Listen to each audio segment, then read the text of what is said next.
UFP, the United Federation of Podcasts.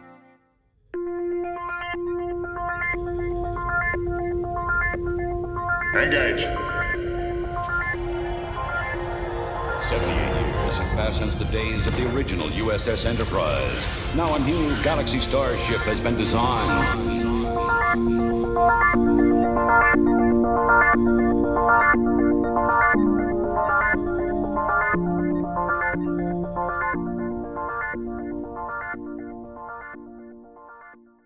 Transporter Chief, beam our listeners aboard.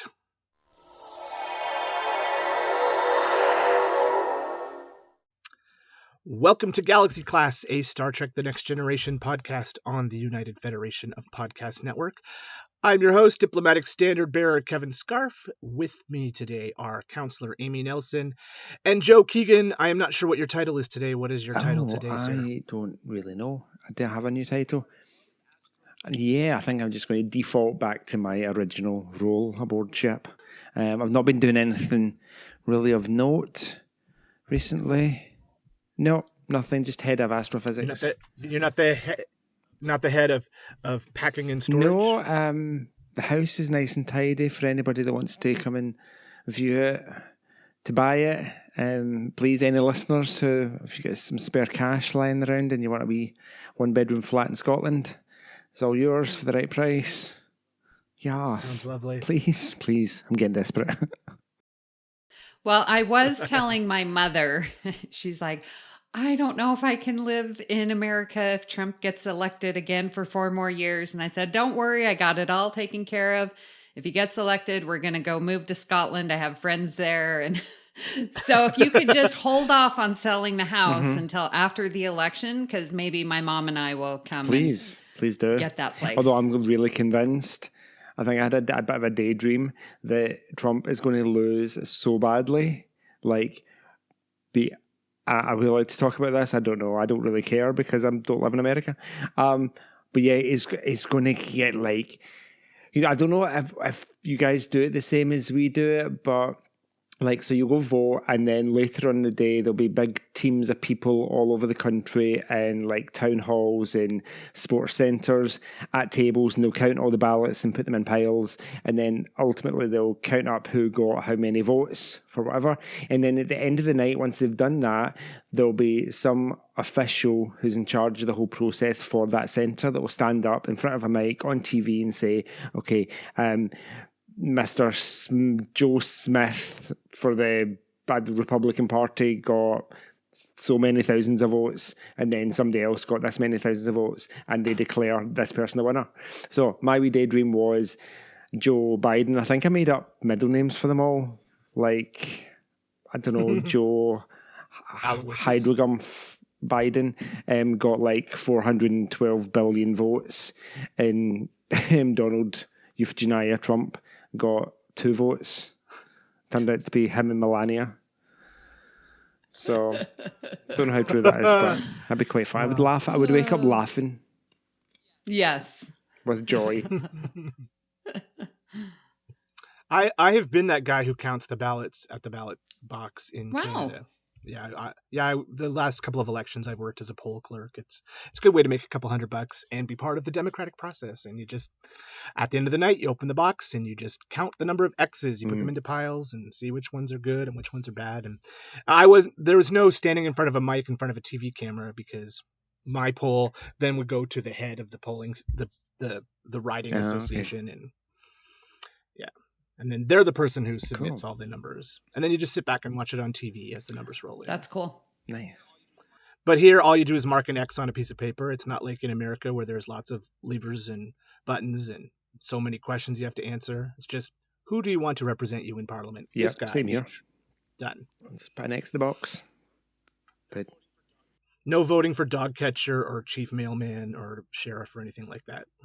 Yeah, my ballot is 3 pages long, and we're talking like longer than legal form paper.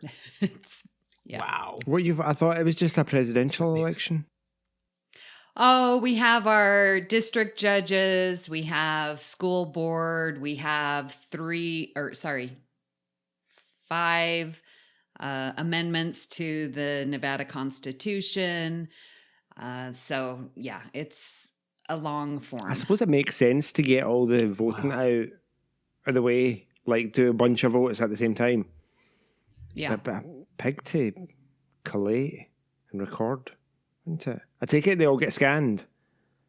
Do they? Or is that somebody that physically goes through them? And yeah, I think it's like a Scantron because they tell us to use blue or black ink and nothing else and stay within the little bubble as you bubble in. Oh, okay. Interesting. Yeah. Do you have to do it at the polling station? Well, this year you have a choice. Well, I mean, you've always had a choice, but mail in, early voting, or go to the polls. I like going to a polling station. I like the act. Where we live just now, our polling station is literally around the corner. So, and it opens up at 7 a.m., which is when I go to work. So, literally drive around the corner, pop in, takes 10 seconds, put wee X in the box, post it, and then get back in my car. And I feel like I've done my civic duty. It's good.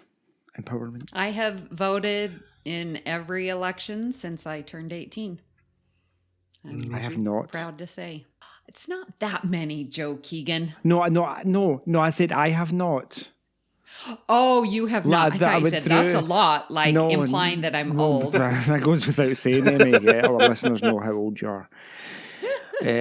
So yeah, no, I went through a phase, like, from when I was eligible to vote to, like, not recently, but a good few years of just not being bothered. I didn't see the point. But I've since learned my lesson. It's very important. Well, we are not really here to talk about election processes in various countries around the world, but we are here to talk about Star Trek The Next Generation. So let's first check the communications array to see if we have any comments from our listeners. Logs accessed. So listeners, the feedback is from our Deanna Troi profile, the one we spoke so much about Deanna Troi that we decided we had to have a part 2. So the first comment is from Rosie, our lovely friend Rosie Varela.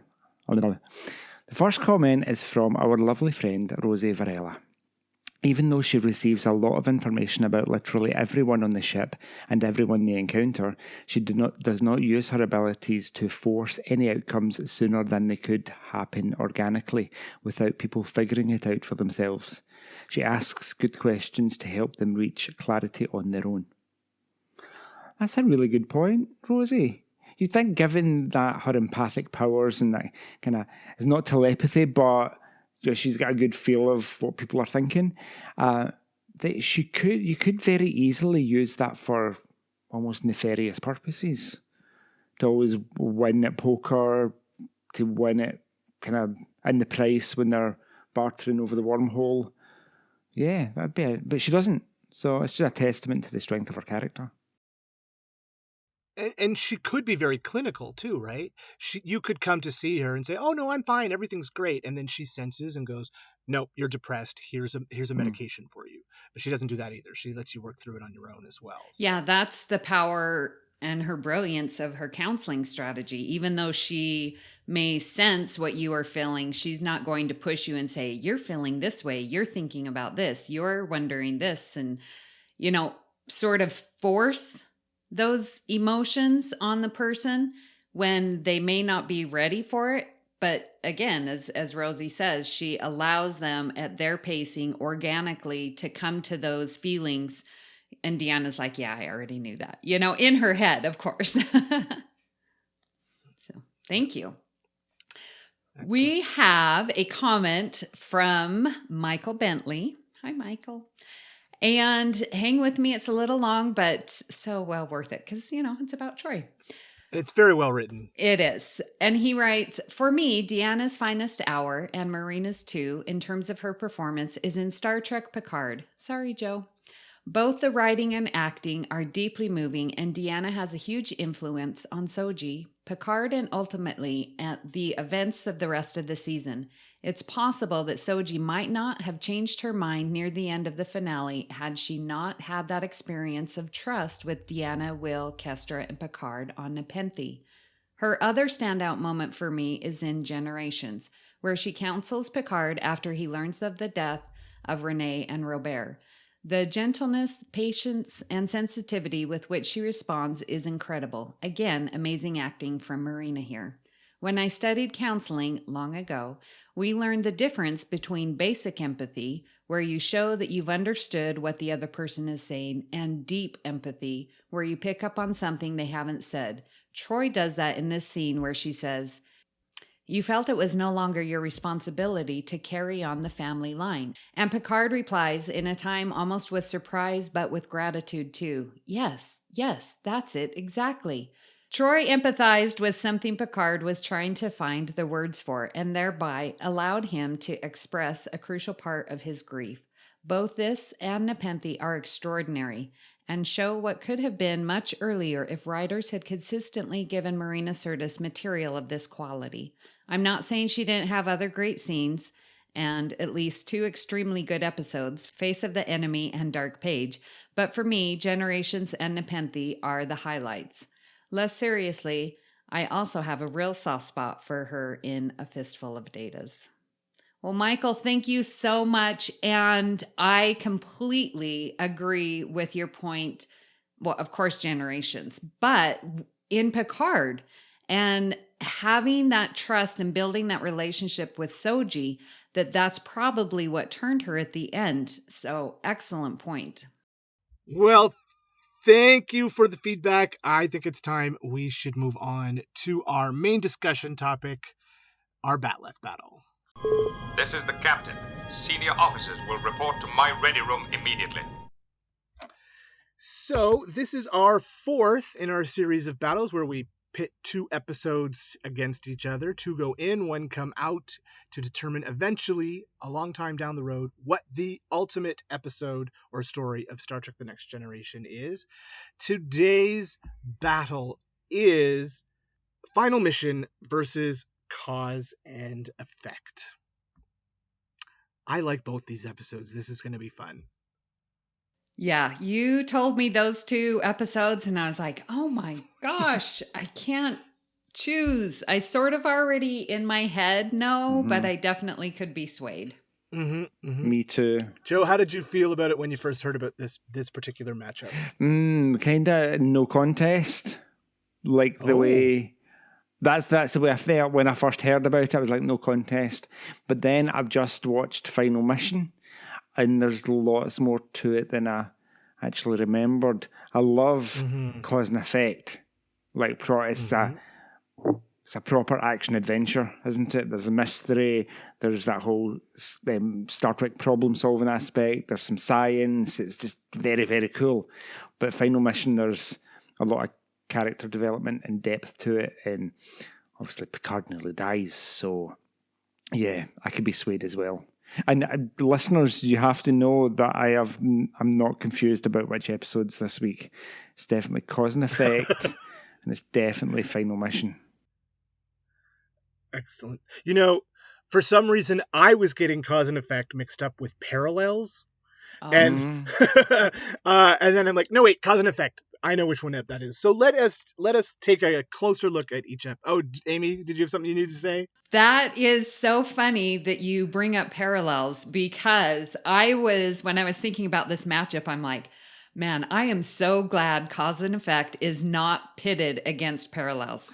Yeah, because they're similar but different, and they're fun in different ways. Yeah, so... If that happens, I'm not going to come on because I can't choose. Same with Disaster. Cause and Effect and Disaster, similar premises, I suppose. So, yeah, I'm glad it's not that either. Well, let's start by taking a closer look at Final Mission. Do one of you want to summarize the plot of Final Mission? I'll go with Final Mission because I've literally just watched it, so it's maybe a bit fresher in my mind. So, Final Mission starts with one of those sequences where Wesley has been summoned to the bridge, and you're kind of nervous for him because it looks like it's going to be bad. Picard's got his poker face on, he's looking like this stern father-like figure. He's like, Wesley's, I don't know, let some kind of sentient virus out onto the ship and thousands of people have died. So it's not for that, it's because Admiral I can't say her name, Admiral Sumika, has been in contact with Picard to say that Wesley can start his Starfleet Academy, like, now. So this is his big chance. He's been accepted to the Academy and he gets to go. But there's one final mission. And Picard is going to this mining colony and he wants Wesley to come with him to learn about this, the mediation and diplomacy of with the miners. So we've got that. They leave on their mission, but it turns out the kind of cantankerous captain of the shuttlecraft that they go on, he's not really a nice guy, and there's a malfunction with the shuttlecraft, and they crash land on this planet, and it's really funny. A moon. Oh, it's because it's an important plot point that it's a moon. It's not really, is it? It's a big astronomical body. Well, because when the Enterprise comes to find him, they're searching the planets and there's nothing there. And so then they're like, Data's like, hey, there's some moons that could support life. Of course they would check everywhere. That's just silly. Anyways, so it was what I liked about, there's a bit where they crash land and they get out the shuttlecraft and Picard is standing in the heat of the desert and he says, oh God, I think. Yeah, he does. But it reminded me of his character in Dune, Gurney Halleck, when he's standing in the desert or viewing the desert from an ornithopter and he sees a big giant worm, one of the sandworms of Dune, and says, Gods, what a monster. And Patrick Stewart says it in that same voice. So it made me think of Dune again, which has been postponed until next October from this December. Very disappointed. Anyways, so there's the final mission. They've crash landed on the planet and there's no water. So they have to basically seek shelter. In the meantime, back on the Enterprise, they receive a distress signal from an alien race called Gamelan 5, and their chairman Songi, who's saying, like, there's loads of radiation coming from somewhere and we don't know what it is. People are going to start dying. Can you come and help us? So the Enterprise goes to help them. It turns out there is a big space freighter, a big garbage scow full of radioactive waste, a bit like a Malon freighter, just leaching radiation out. The freighter has been caught in the Gamelan 5 orbit, and the Enterprise has to try and save it, which they do. So back on the moon, because it's not a planet, really important plot point. That Wesley is receiving these strange energy readings on his tricorder, so they seek them out and they find this cavern. And in the cavern, they find a water source, but it's protected by an energy field. And they try shooting it, but it ultimately causes a cave-in and mortally wounds Captain Picard, and he's very near death. He's got internal injuries, and Wesley basically has to science the hell out of it to get access to the water to save Picard. And then the Enterprise, having saved Gamelan 5 from the freighter and launched the freighter into the Gamelan Sun, returns to help look for Captain Picard and Wesley. And they're looking on all the planets. But you know what? They can't find them on any of the planets. And it's Data that says, but there are some habitable moons. Because that's really important to mention. So very important. So lo and behold, they scan the moons and they find them.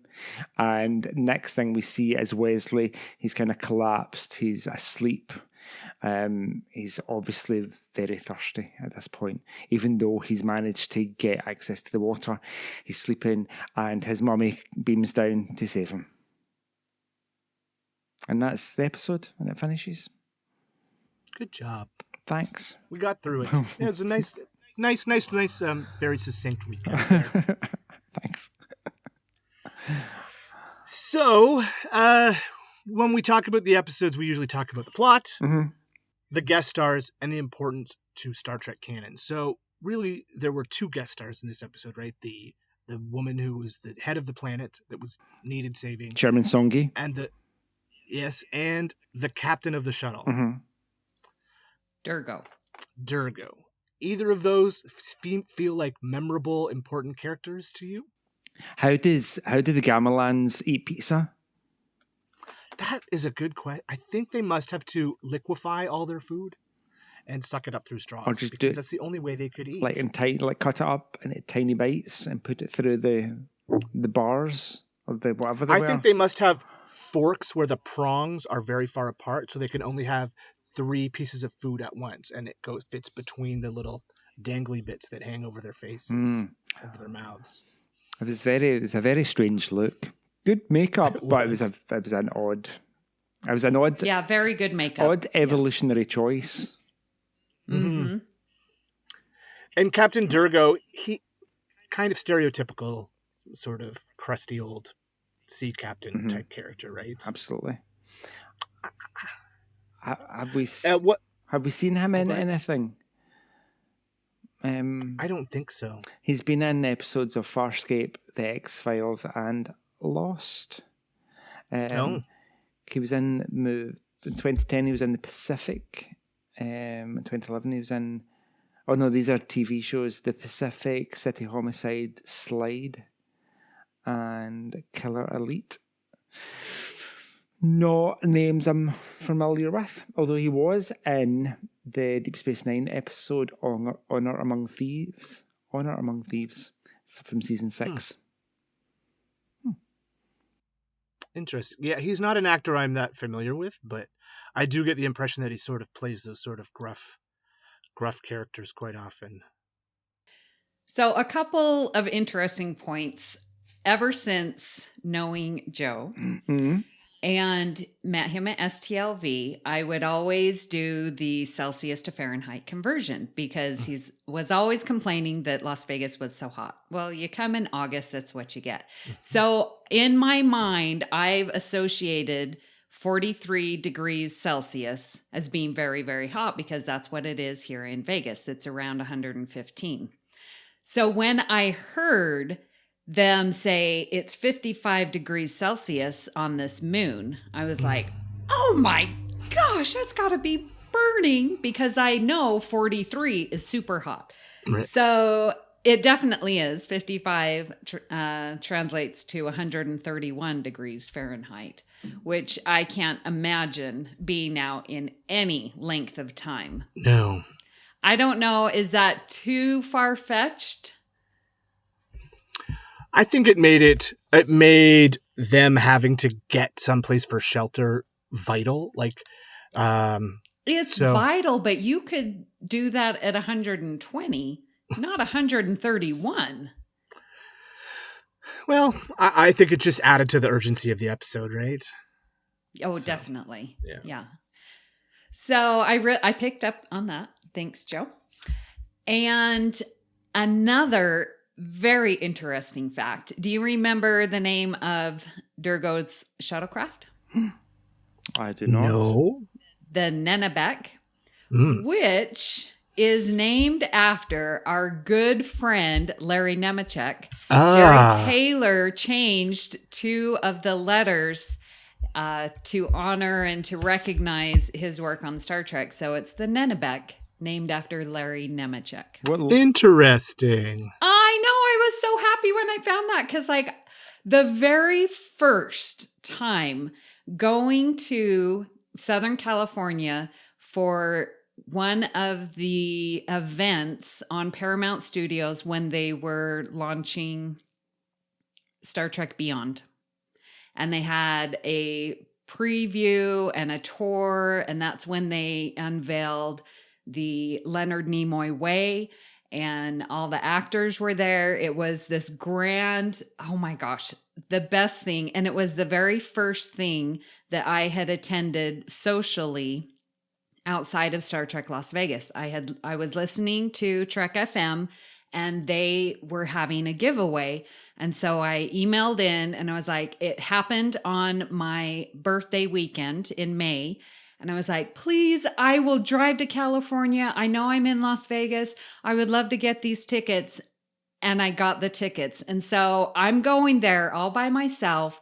And Larry Nemeczek reached out and met them for dinner and then went over to the studios together. And he really made my first experience awesome. So I love Larry.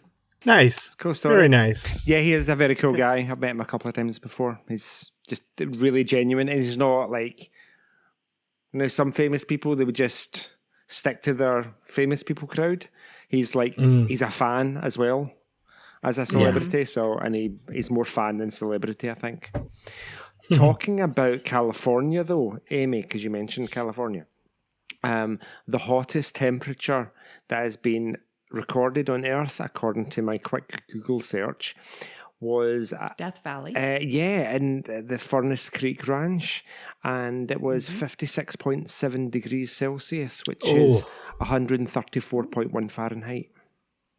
Okay. Wow. It's kind of a bit toasty warm. Little. Well, that's just a couple hours, so maybe I'll have to go experience the final mission there. Well, it was filmed in California. I was just reading that it was originally they had written it to be an ice planet, but seeing as they film in California, they thought maybe desert planet would be better. So where was it filmed? It was filmed. El Mirage Dry Lake Bed in San Bernardino County is where it was filmed. That gets quite warm in San Bernardino also. I can imagine. Yeah. So I think, though, the biggest thing that we haven't talked about yet is the most important thing is that this was Will Wheaton's last regular episode of Star Trek The Next Generation. So this was a love letter to Wesley Crusher and a goodbye for him. I think if they had written stories like this for Wesley all through the first 4 seasons, he probably wouldn't have left. But at least he got a really good story to go out on. Yeah. Oh, who was it? Rick Berman that was saying that he got a lot of grief for how they wrote Tasha Yar out. And so knowing that Will was going to be leaving, wanted to have a proper send-off. And I think this episode absolutely does that. And they didn't kill him off, so we did get to see him 5 times after the final mission. Mm-hmm. Can I remember them all? Help me out. The game, the space encounter at the Academy, the explosion. That's First Duty. Yep. Parallels, All Good Things. And there was the one with the last and one. And Journey's End. Journey's End. Yes. Yeah. Yep. I'm glad I got none of them. And Star Trek Nemesis. Nemesis, that's right. I got none of them. I just said it just slightly after you guys. It's like, Journey's End. Yep. Yeah, Parallels. Yep. All good things. Yep. Well, he was in Parallels in one of the alternate in the parallel universe. So not a major, but he did make an appearance there. So it is a wonderful send off to him. Mm-hmm. The relationship and how he opens up to Picard, and so touching, and just admiration. And what I've learned from you is to never quit, and I'm going to think my way out of it. And just what he pulls from Picard is so perfect. And Picard encourages him, you need to keep Durgo under control, and we need to get the water. And, it's just the relationship that they have again. And you're always remembering Picard was the one who informed, Beverly and Crusher. What's his? Wesley. Oh my gosh. I kept having Will, but informed, that Jack Crusher died under his command. And so that's still always going through the back of your mind, and just how he's like, I've done everything so that you can be proud of me. And I just love that character development, and how that part of the episode, although he did have to do some technical stuff to get to the water, but the main crux of that was the relationship and the character development that had happened in the previous 4 seasons. You get the impression that it was something that he'd always wanted to say, And the situation is so dire that he's convinced that Picard's going to die, and if he doesn't say it now, he's never ever going to get a chance. So it seems almost cathartic for him. I have to tell you all this stuff now because it might be too late. Yeah. Kevin? No, it's very touching. And, this is where we finally know that Picard respects Wesley, and that Wesley really is a valued member of his crew, and that I think he sees Wesley almost as family, Oh yeah, without a doubt. Well, I think that is a very good summary of all of the plot points and trivia for Final Mission. Let us turn to cause and effect. Amy, do you want to give us a bit of a rundown on cause and effect? Mine will be much more succinct. Oh, okay. Just do it 4 times. Yeah. And, I know, right? Cause and effect is one of the best cold opens ever because we see the Enterprise D explode. Never happened. It's like, what is going on? When I saw it the first time, I could not believe it. And then we loop back around and we hear the same words going around the second time and the third time. And they get caught up in a causality loop, as Geordi explains, which is awesome to think about.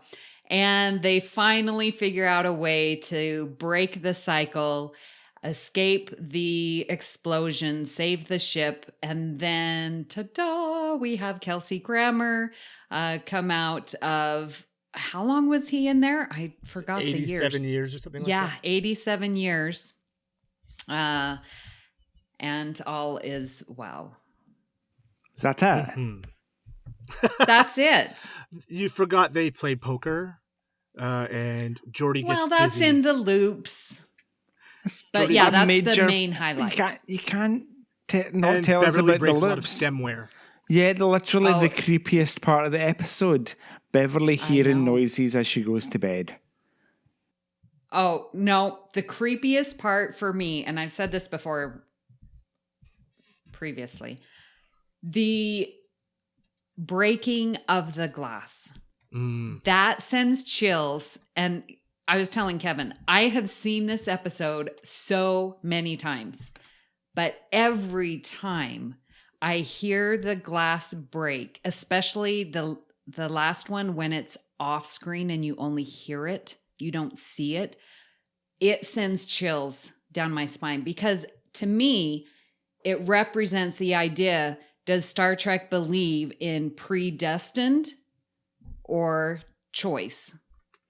And it is predestined. There is no number of loops where that glass doesn't get broken. So it's like, that must happen. Mm-hmm. And it's like, what else in our lives must happen? Is that even a thing? It just, it blows my mind. Yeah. Things were predestined, but they could also change things. So it's a really interesting sort of walking that line of what they can do. So I love it. They definitely change things, but that glass will be broken. True. And that just is eerie to me. I had forgotten how much Beverly got the focus in this episode. And this is a Beverly episode. I love that about this. We don't get a lot of great Beverly episodes, and while she isn't the one to save the ship, she's the one who's figuring out the problem, right? And this is a great character episode for Beverly. I wish Troy had a little more to do in this episode, but you can't ask for a better Beverly story than this, I don't think. The other really creepy bit I find is when they've eventually got down to the bottom of the voices. And it's Data that analyzes them all, and he says there are approximately 1,000 voices overlapping. The voices are those of the Enterprise crew, our voices. And then, I'm sure, does it jump ahead? At that point, do we hear Data say that one of the voices is Captain Picard saying, like, all hands abandon ship, all hands. Yeah. Well, because we know, it's really interesting because we know exactly what's happening without knowing that it's a time loop. We just see this moment. I think we get the idea that it's a time loop, but we're in the act, aren't we? We know exactly what's going on, but the characters don't. They're having to solve the mystery. Every time. Who knows how many times they had to solve that mystery? They had looped for 17 and a half days, but how many times had they gone through the loop at that point? Right. So, who knows? Yeah, so it's a wonderful episode, and I am glad that I was not the director of that episode, because every loop you get a different perspective. Now, how creative are you for directing that, and coming down from the top or coming from the bottom, and just the angles that it's choosing to shoot the scene. That's exactly, well, at least for the first 2 or 3 loops, it's like, it's the same words. How are you going to not bore us to death with the script? Because it's the same words. And it's brilliant. Every single time I watch it, I'm like, it's exciting. It's fresh. All the loops are brand new, even though it's the same words. Yeah. With the exception of the one where they've implanted the 3. Right. And when they're trying to guess the cards that are coming out, and it's all just 3s. And then you know that... I kept thinking about the props master during that scene and how he would have to set the deck of cards up every time. Like, we got to make sure that the right cards get dealt every time. Even in the very first dealing, the right cards have to come up. They have to keep track of the order the cards come up and make sure they're put back in the deck in that order every time they shot the scene. And they probably shot it more times than we saw it. Oh, absolutely. And it was a poor wee intern that got the job of sorting out like 50 decks of cards. Make sure the queen comes after the 9. Yes. What? Who's the queen? This was really the first time, too, that the poker game was integral to the plot. The poker game was often just sort of some character building kind of moments, but this was like the poker game helped them figure out what was going on. Yeah. Yeah. And what does Worf say? I've been feeling this. And then you said some Klingon word. It's like, oh yeah, deja vu. I feel like I've been doing this before. So yeah, it was there at the poker table. Yeah, so good. That they had that realization. What does Worf call it? I do not know. I do not speak Klingon. But it is interesting, going back to what you said, that, that we agree this is a Beverly episode. Like, it could have been written, anyone would have picked up. What makes her picking up on these things? Why her? And I don't know that we really get an answer to that. My headcanon is just Mother's intuition. It could have been a Deanna with her empathic abilities. That would have made a little more sense, I think. But that's just because I love Deanna. I thought it was nice to learn that Beverly wears a pink ribbon in her hair when she goes to bed. She was very beautiful.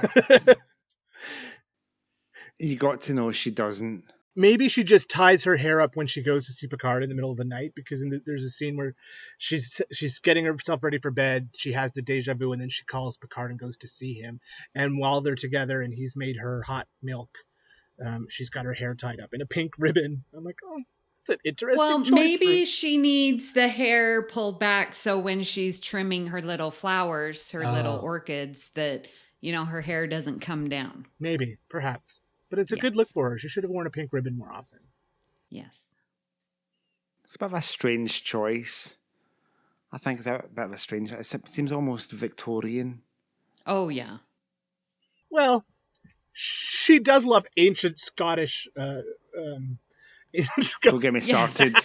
Stop, Kevin. Really. I'm getting offended. The Klingon deja vu feeling is called Nipo. Nipo. That's as best as I could read it from Wikipedia. Okay. I was reading some of the trivia behind this episode and interested to learn that Kelsey Grammer wasn't their first choice. It was his co-star Kirstie Alley who they wanted first, and she would have come through as Saavik. What? They should have done that. Yeah, her schedule didn't allow them to do it. So, yeah, Saavik was the character they wanted. Could you imagine we would have had all of these novels and fan fiction about Saavik in the Next Generation time period? Oh my gosh, yes. That'd have been cool. Yeah. That's some good trivia. That just even makes the episode even better. Yeah. Even thinking that that's where they wanted to go. Why? They could have used Robin Curtis, surely. They could have, but... Oh, she's so wonderful. Remember our Isn't interview? she? Yeah. I think we should write to Paramount.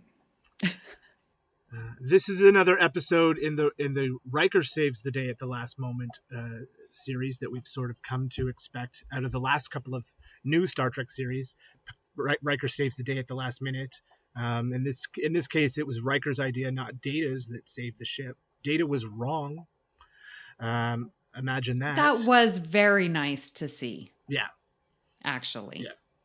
I mean, Data was doing things logically. Like, this is what you would do logically, but Riker's first idea worked better. So, and that Picard chose to listen to Data, those multiple loops, instead of his own number one. Mm-hmm. Interesting. Well, if you had Data on your crew, wouldn't you? And Picard had no real knowledge that he had done this multiple times before, but and things. Well, I know, but as your Data. number one, you know, it's like, well, if you're going to listen to Data, then maybe Data should be number one. True. But in the end, Riker was right, and they all survived, and everybody gets to live happily ever after. So do we have any more details or trivia or fun facts about cause and effect? I like the common cold remedy of ginger tea with honey. That sounds good. Sometimes, like when Ewan has the cold, he'll like Lemsip. I don't know if you guys have Lemsip, which is like a sachet. It's a hot drink sachet. So you pour it into hot water and it's lemon flavored, but it's got like some kind of pain relief in it. It's got a decongestion. It's kind of a cold, kind of an over-the-counter cold remedy. Like Neocitrin. Do you have Neocitrin? That's what we call it. It's like a hot lemon drink with medicine in it. Yeah. Oh, we call it Theraflu. Well, it's interesting. All the same thing. Probably. It's all marketed by the same big pharma company like GlaxoSmithKline, and it's got a massive markup on it, but it's literally like lemon juice and some, I don't know, acetaminophen or something, or paracetamol or Advil that's crushed up in it. So that's why I'm telling you the story. Whenever we run out of it, I just make my own. So some fresh ginger, some lemon juice, some honey, and find some drugs from the cabinet and crush them up like a drug dealer. Perfect. Great. Yeah. It's amazing Ewan's still alive.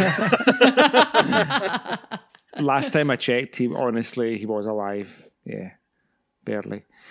One more thing about the episode I wanted to mention. Ro is in this episode. She doesn't do much, but she's there. Like, that's right. I wonder if Michelle Forbes was contracted to appear in so many episodes over the course of the season, so they just wrote her in. I mean, she basically just sat at the helm and said, "Aye, Captain, I'll move it out nice and slow." Like, she wasn't integral to the plot. In every other Ensign Ro appearance that I can think of, she was the driving force of the plot. Interesting. Just an observation. Yeah, that's right. She was there. We know my feelings. I know about how much you Ro. love her. I know how much you love her. But I just thought it was interesting that they used Ro. Maybe Michelle Forbes just had a week where she could be there. So like, hey, just write me in. I could use the paycheck. I'll just come and sit at the helm. Yeah. Interestingly, Jonathan Frakes directed this episode. Did he? Yes. That's why right. he got to I save the ship. forgot that. Indeed. See, how brilliant is Frakes? I mean, this episode alone shows his brilliance. Mm-hmm. And I remember he's talked about it at conventions. Oh, okay. It would have been a challenge. Yeah. Yeah, because he was drawing from different other directors. And I should pull it up. But yeah, he's talked about, I was pulling from this person and they did it this way. And I thought I would like to try it here. And that's right. I totally forgot that. Thank you for mentioning that. Another funny tidbit about its broadcast originally, when it was put out to syndication, a lot of local TV stations were inundated with complaints from people who really weren't paying attention and just thought the broadcast was being looped. Oh. Yeah. That is funny. People are stupid. And a lot of people compare this to the movie Groundhog Day, but this episode actually came out over a year before that movie was released. Huh. So this came first. Of course it did. Excellent. Well, I think that is enough discussion of cause and effect. Now it comes down to the battle. Which episode do you want to see move forward? Let me go first this time because I always seem to end up breaking ties or making a choice. So I want to say that Final Mission, in the grand scheme of canon and the overall story arc, is more important than cause and effect. It's the last episode with Wesley. It's Wesley revealing his feelings to Picard. And that is the most important driving thing behind that episode. But having said that, my main criteria is which episode would I rather watch again? And as much as I love the performances by Will Wheaton and Patrick Stewart in Final Mission, Cause and Effect is just so much more fun. And it's fun to watch them figure out what's going on. And it's fun to see our characters struggle to keep up. Like, it's nice when we're ahead of them. So many times we're just sort of playing catch up with the characters. In this case, we know what's going on and they don't. And so the audience is smarter than the cast, than the characters at this point in this episode. And it's fun to watch them try to catch up to us. So I am going to cast my vote for Cause and Effect. I'm going to go to Joe next. Where are you going to land on this one? I'm going to ask you to just copy exactly what you said and just repeat it for me. Okay. Because I so, agree. Final Mission has more importance to the Star Trek canon because this is like a temporal causality loop again. I could do the whole thing again. Well, I was just meaning like in the edit, just like literally copy what you said and put it again. Oh. This is what I think too. No, just the point is I agree with everything that you said. Really, I can't really put it better myself. If I was to pick one episode that I could watch, it's going to be Cause and Effect. Mm-hmm. Hands down every time. So I vote for Cause and Effect. Final answer. Amy, do you agree? Is it unanimous? I don't want to say yes, but I'm going to have to. And I agree with what you said about Final Mission. And that we get this beautiful send-off for Wesley, even though we see him a little bit later. We get his stay with us is no longer. Right. And he's gone. And what a send-off. And because that relationship has always been between him and Picard. It's never been a mother-son relationship, in my opinion. Right. It's been Wesley on his own, and the relationships with Geordi and Data and Riker and most importantly, Picard. So it's very fitting. And you're right. The importance to Star Trek canon, this is it. There are so many, I mean, with Wesley and with Picard nearly dying and Picard's, encouraging Wesley to take command and even on his deathbed will continue to support his officers and always hope for the best. Like, it's there.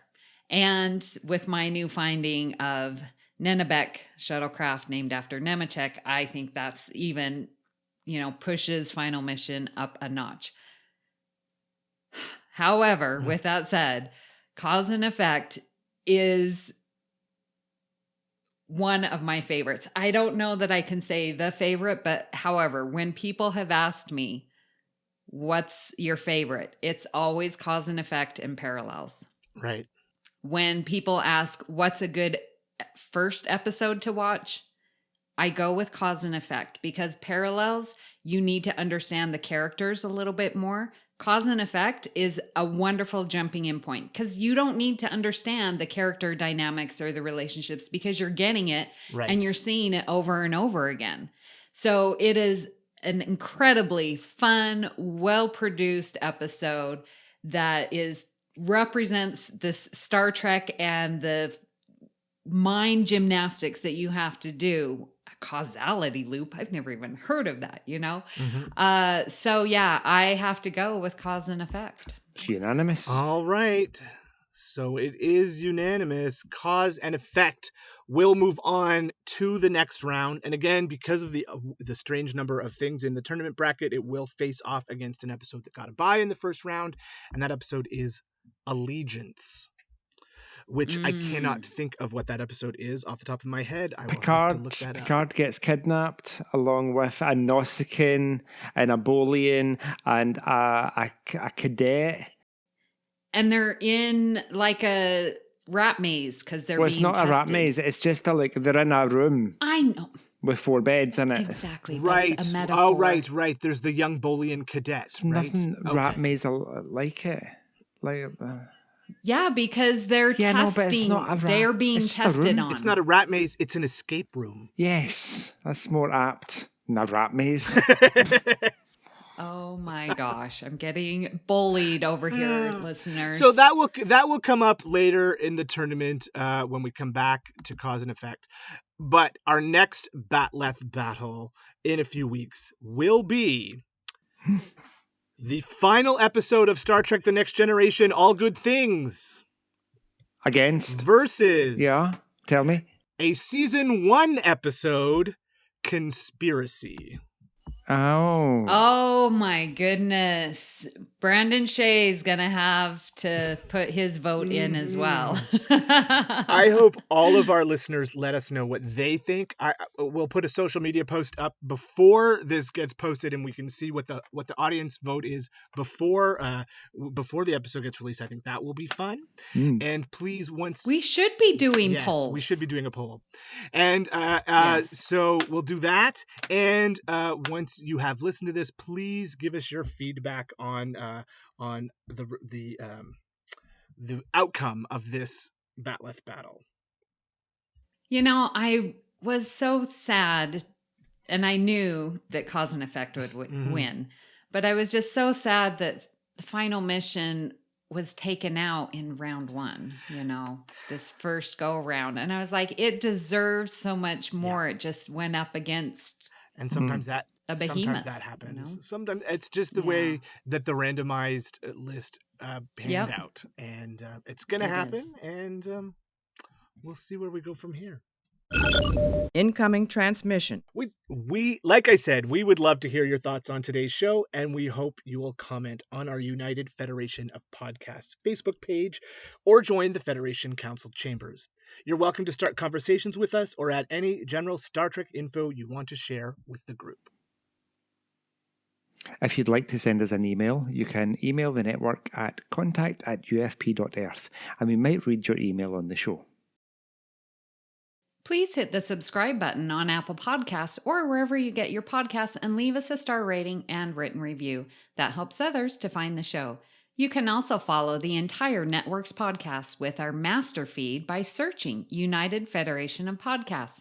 This way, you won't miss any of our fine shows like All Good Things, Franchise Fatigue, Always Hold On to Arrow, General Quarters, Mickey's Marvels, Infinite Diversity, and Trek Pod.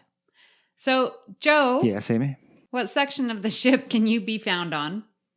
So, Joe, what section of the ship can you be found on? So, Joe, I feel like I've done this before. Would you please answer the question? When I'm doing what? Just which section of the ship? Just what section of the ship? Just what section of the ship? Oh, yeah. We need to talk to UFP because this podcast is on loop. When I'm not on the ship, you can find me on the Federation Council Chambers. You can email me, joepodcasts@gmail.com, or you can tweet me on the Twitter at joeyjoe77uk. And Kevin, where can people find you when they're trying to save the ship from a time loop? Well, when that's going on, I'm trying to get to the water that's behind this weird force field. So I had to blow up a phaser. I hope that's okay. Oh, that's totally fine. We've got lots of them, so it's cool. Oh, good. When I'm not doing that, though, you can find me on a couple of other podcasts I do, including Stage Whispers, which is a show about local live theater in my area, which is Central Ontario, or True North Nerds, a show I do with a few local friends about all kinds of nerdy things, comics, movies, TV shows, and we sort of take that from a local bent right now, too, although it's a lot of streaming shows right now because that's what we can do. So, Amy, I want to know what your best poker hand is in the game that never ends, and what you can be doing after you've played the game, where we can find you after you've played. Well, when I'm not getting Queen of Hearts dealt to me all the time, you can find me here on the network where I co-host All Good Things with Patrick Devlin and Ken Tripp.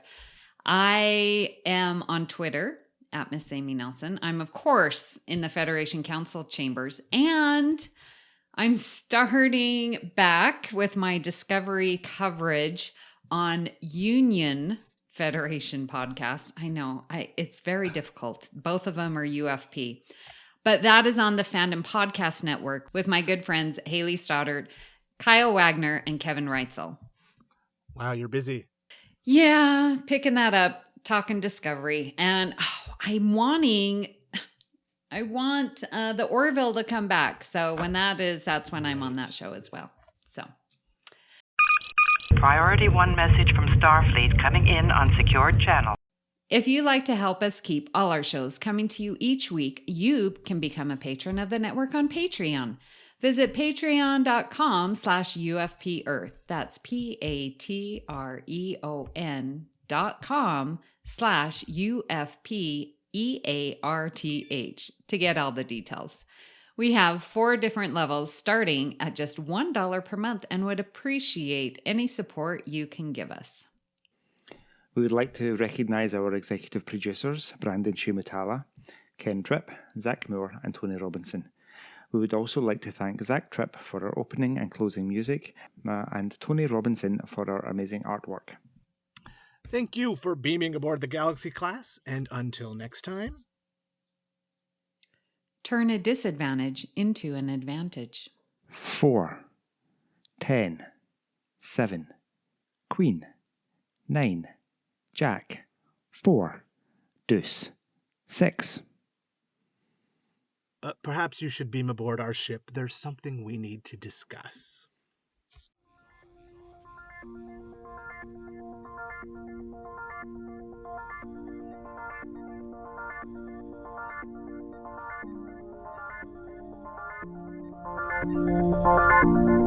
Engage.